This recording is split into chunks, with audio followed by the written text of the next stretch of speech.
Jeff Greco with Legacy Capital. Doug Faith.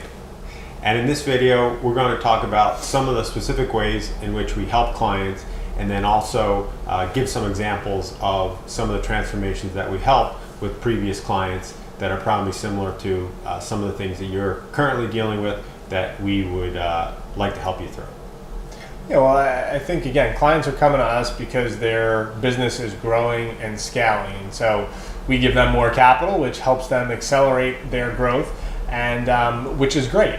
Oftentimes, though, again, our clients are great at what they do, right? You're great at what you do, meaning you're a fantastic operator in your business, whether you have a level of mastery as an aggregator of deals or as a contractor or just putting the deals together, whatever it is, you've developed a level of mastery in your business, as an operator. And you've been able to hone those skills as the business grows and scales. And one of the things that we always like to shine a light on with our clients and have a conversation about and help them sort of pivot from being a great operator in their real estate business to becoming a great business owner in their business. And I think sometimes when people hear that, they're like, oh, but I love what I do. I don't want to stop doing that. And we're not saying that you have to stop doing that.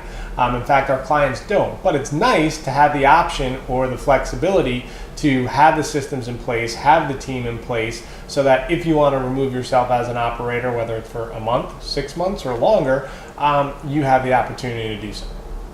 Yeah, and some of the specific ways in which we help clients, or really the specific challenges that we help them overcome, is number one, a certain amount of units in the rental portfolio, right? So we have clients who said, I have 0 units of rental portfolio, or my rental portfolio is 5 properties or 10 properties, and by the end of this year, by the end of next year, I want to have 24 rental properties. And right, so one client in particular who had 0 rental properties before started working with them, they had a 2-year goal of having 24 rental units, and we actually helped them achieve that in under 12 months. So that's an example of success being measured by our clients of the number of rental units.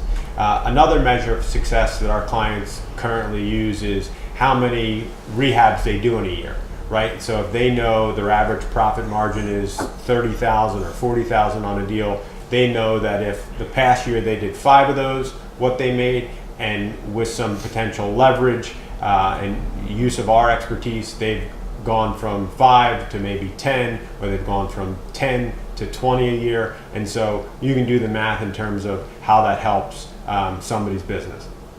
The other thing is we also have clients who have a deeper understanding of their business, and they say it's not really about the number of units, whether it's on the rental side or the rehab side, but they say, I want to be able to make $1 million in my business, either income or profit or so forth. And so we know what they did currently to date, and then what it's going to take to get there. And we're literally, use one of the boards behind us to map out, what their average deal looks like, how long it takes to do a deal, how much money do you currently have access to, solve for the shortfall, and we try to take as many of the unknowns out of the equation to enable our clients to focus on what they do best. And the solutions could look like, funding for a specific deal. It could look like, how do we put a credit facility in place for our clients? But at the end of the day, it's really solving for the challenges that you have.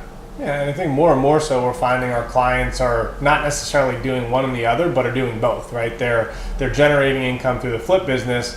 There's this thing called taxes that you have to pay, so they're also building their rental portfolio simultaneously to help offset that. And it's figuring out, based on your goals, what makes the most sense. So we've got one client, for every X amount of flips that he does, he buys one rental property that ends up being free and clear. So he takes the money that he makes from the flips, has the rental property now, which he pays off the mortgage, and then he still has profit left over to continue doing what he's doing, just as an example. But as Jeff's saying, everyone's goals, or sort of how they measure goals and metrics, are different. And so it's important for you to understand, and for us to understand how you view that, what's most important to you, so that we can best support you.